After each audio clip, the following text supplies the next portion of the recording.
আজকে একেবারেই একটা সহজ টিফিন রেসিপি আপনাদের সঙ্গে শেয়ার করছি। মাত্র ২টি উপকরণ বাড়িতে থাকলেই সুন্দরভাবে কিন্তু এই রেসিপিটা বানিয়ে নিতে পারবেন এবং বাচ্চারাও কিন্তু ভীষণ সুন্দরভাবে টিফিনটা কমপ্লিট করবে। তাই সময় নষ্ট না করে কিন্তু সকাল সকাল এই টিফিনটা খুব কম সময়ে বানিয়ে দিতে পারেন। আশা করছি আপনাদের ভীষণ ভালো লাগবে। দেখুন, তার জন্য প্রথমেই আলু কেটে নিয়েছি, একটা বড় সাইজের ছোট ছোট করে টুকরো করে নিয়েছি। আপনারা চাইলে এখানে কিন্তু একটা সেদ্ধ আলুর ব্যবহারও করতে পারেন, সেটা আগের দিন রাতেও বানিয়ে রাখতে পারেন, কোনো অসুবিধে নেই। আমি প্রথমেই দেখুন আলুটা একটুখানি সেদ্ধ করে নেব। তার জন্য একটা পাত্রের মধ্যে কেটে রাখা ধুয়ে রাখা আলুগুলো দিয়ে তার মধ্যে 1 কাপ পরিমাণ জল দিয়ে দিলাম, আর টেস্টের জন্য দিলাম লবণ। আর কিছুই দেব না, দিয়েই প্রথমে কিন্তু এটা সেদ্ধ করার জন্য বসিয়ে দেব। এবার এদিকে একটা বড় বাটি নিয়েছি, এর মধ্যেই দিয়ে দিচ্ছি খানিকটা পরিমাণ ময়দা। আপনারা আপনাদের পরিমাণ অনুযায়ী ময়দাটা দেবেন, চাইলে কিন্তু আটার ব্যবহারও করতে পারেন। আমি এখানে 1 কাপ আর হাফ কাপ মতো ময়দার ব্যবহার করেছি। টেস্টের জন্য লবণ দিলাম, আর দিয়ে দিচ্ছি কিছুটা চিনি। চিনিটা একটুখানি দিলে খেতে বেশ ভালোই লাগে। আর গোটা জিরে দিয়ে দিলাম একটুখানি, আর এর সাথেই কালারটা একটু দেখতে ভালো হবে তাই দিয়ে দিচ্ছি দেখুন অল্প একটু হলুদের গুঁড়ো। এবারেই জল দিয়ে একটা পাতলা ব্যাটার তৈরি করে নেব। আমরা যেভাবে বেসন গুলি তার থেকে আরেকটু পাতলা ব্যাটারটা কিন্তু তৈরি করে নিতে হবে। অল্প অল্প জল দিয়ে কিন্তু ব্যাটারটা বেশ ভালো করেই তৈরি করে নিয়েছি। দেখুন, ঠিক এই রকম পাতলা একটা ব্যাটার তৈরি করতে হবে, তবে খুব মোটা ব্যাটার করলে কিন্তু সেক্ষেত্রে অতটা ভালো হবে না। দেখুন, ঠিক এই রকম থিকনেস রাখতে হবে এই ব্যাটারটার। এই হাতার উল্টো দিক করলেই দেখবেন হালকা একটা আস্তরণ পড়ছে, ঠিক এইরকমভাবে বানিয়ে নিয়েছি। বেশ ভালো করে ফেটিয়ে নিয়েছি। এবারেই এটা সরিয়ে রাখছি। এরপরে দেখুন আরও একটা বাটি নিলাম, তার মধ্যে একটা ডিম দিয়ে দিলাম। এই ডিমটা দিয়েই ভালো করে একটুখানি অল্প লবণ দিয়ে কিন্তু ভালো করে ফেটিয়ে নিতে হবে।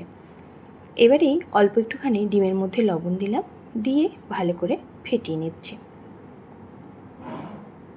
বাচ্চারা কিন্তু এরকম নরম টিফিন খেতে ভীষণ পছন্দ করে। দেখবেন টিফিন বক্স একেবারেই খালি হয়ে গেছে। ডিমটাও ফ্যাটানো হয়ে গেছে। এবার গ্যাসের মধ্যে একটা কড়াই বসিয়ে কড়াইটা ভালো করে গরম হলেই অল্প একটুখানি সাদা তেল অ্যাড করলাম, তবে খুব বেশি তেল এখানে দরকার নেই। একটা শুকনো লঙ্কা ছোট ছোট কুচো করে দিয়ে দিলাম, তার সঙ্গেই সাদা জিরে একটুখানি ফোড়ন দিলাম, আর দিচ্ছি কারি পাতা। আমার কাছে শুকনো কারি পাতা ছিল, দিয়ে দিলাম। আপনারা চাইলে কিন্তু একদম টাটকা ফ্রেশ কারি পাতারও ব্যবহার করতে পারেন, গন্ধটা ভীষণই ভালো হবে। এবারেই সেদ্ধ করে রাখা আলুটা দিয়ে দিলাম, দিয়ে বেশ ভালো করে কিন্তু ভেজে নিতে হবে আলুটা। আর দেখুন, এরকম স্প্যাচুলার সাহায্যে একটু চেপে চেপে কিন্তু আলুটা ভেজে নেবেন, যাতে করে আলুর মধ্যে কোনো জল না থাকে। খুব বেশি সময় লাগে না, কিন্তু টিফিনটা খেতে ভীষণই ভালো হয়। দেখুন, আলুটা কিন্তু তলায় লেগে লেগে গেছে আর একেবারেই শুকনো শুকনো হয়ে গেছে। এই পর্যন্ত ভেজে নিতে হবে। এবার কিছুটা পরিমাণ কেচাপ দিয়ে দিলাম। এখানে আমি 2 চা চামচ মতো কেচাপ দিয়েছি, দিয়েই বেশ ভালো করে আবারও মিশিয়ে নেব। আর এই কেচাপের মধ্যে যে জলটা থাকে সেই জলটাও কিন্তু পুরোপুরি শুকনো করে নিতে হবে। দেখুন, একদমই আলুটা কড়াইয়ে লেগে গেছে, আর এই পর্যন্তই রান্নাটা কিন্তু ভালো করে করে নিতে হবে, দিলেই আলুর স্টাফিং কিন্তু একেবারেই রেডি। দেখুন, আমি একটা খুন্তির সাহায্যে কিন্তু বেশ ভালো করেই কড়ার থেকে আলুগুলো পুরোপুরি ছাড়িয়ে নিলাম। আর আলুটা দেখুন একেবারেই এরকম ঝরঝরে হয়েছে। এই রকম অবস্থাতেই এবার আমি গ্যাসটা বন্ধ করে দেব। এবার দেখুন, এদিকে একটা ফ্রাইং প্যান বসিয়েছি, এর মধ্যে অল্প একটু তেল স্প্রে করে দিলাম। এখানে কিন্তু খুব বেশি তেল দেবেন না, সেক্ষেত্রে ভালো হবে না। এবারেই 1 হাতা ব্যাটারটা প্রথমে দিয়ে দিতে হবে, দিয়ে দেখুন ভালো করে গোল করে এরকম ঘুরিয়ে নিচ্ছি। খানিকক্ষণ রাখলেই দেখবেন এই যে রুটির কালারটা পুরোপুরি চেঞ্জ হয়ে যাবে, আর ধার থেকে কিন্তু ছাড়তে শুরু করবে। দেখুন, সুন্দরভাবে কিন্তু ধার থেকে ছাড়তে শুরু করেছে। ঠিক এই পর্যায়ে এর ওপর থেকে আমি ডিমটা যে গুলে রেখেছিলাম সেটাই একটুখানি প্রথমে ব্রাশ করে দিচ্ছি। এরম অল্প অল্প ডিম ব্রাশ করেই কিন্তু এটা উল্টে দিতে হবে। উল্টে দিয়েই এই পারে যেই আমি স্টাফিংটা বানিয়ে রেখেছি সেটাই দিয়ে দিচ্ছি। ভালো করে একটু সুন্দর শেপ দিয়ে নিতে হবে, যাতে করে সুন্দরভাবে আমি এটা ভাঁজ করতে পারি। তার সেই রকমভাবেই স্টাফিংটা দিয়ে দিলাম। দিয়েই আগে থেকে যে ব্যাটারটা গুলে রেখেছিলাম এই রুটির চারদিকে একটু লাগিয়ে দিচ্ছি, যাতে করে যখন রুটিটা পাল্টে নেব তখন বেশ ভালো করে মুখটা বন্ধ হয়ে যাবে আর স্টাফিংটা একেবারেই বেরিয়ে আসবে না। এবারেই দেখুন এটা উল্টে দিচ্ছি।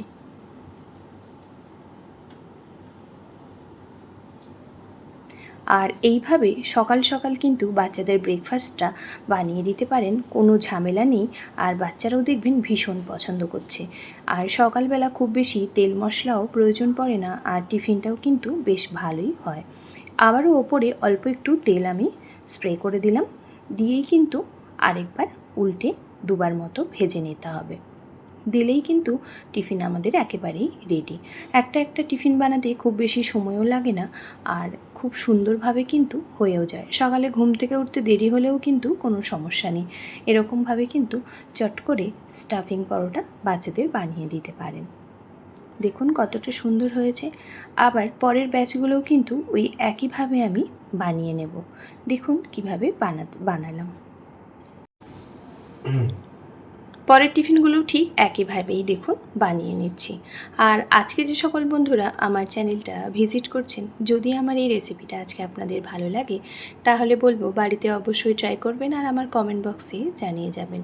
যদি খুব ভালো লাগে তাহলে চ্যানেলটিকে সাবস্ক্রাইব করে পাশে থাকা বেল বাটনটি প্রেস করে প্লিজ পাশে থাকবেন, যাতে করে যখনই নিত্য নতুন কোনো রেসিপি আমি পোস্ট করব সবার প্রথম আপনাদের কাছেই পৌঁছে যাবে। আর যদি খুব ভালো লাগে তাহলে একটু কিন্তু শেয়ার করতে ভুলবেন না।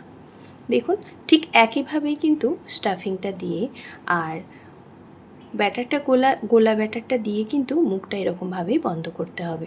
এই কাজটা একটু সময় নিয়ে করবেন, আর খেতে কিন্তু বেশ ভালো হয়।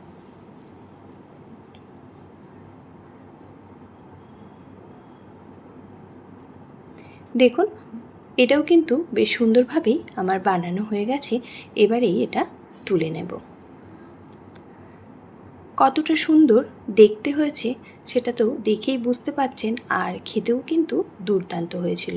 তাই বলবো এরমভাবে বাচ্চাদের টিফিন বক্সে কিন্তু এই টিফিন রেসিপিটা একবার বানিয়ে দিতে পারেন। আর কেমন হলো অবশ্যই জানিয়ে যাবেন। বাচ্চা বড় সবাই দেখবেন ভীষণ পছন্দ করছে। খুবই নরম হয় আর টেস্টও কিন্তু ভীষণই ভালো হয়।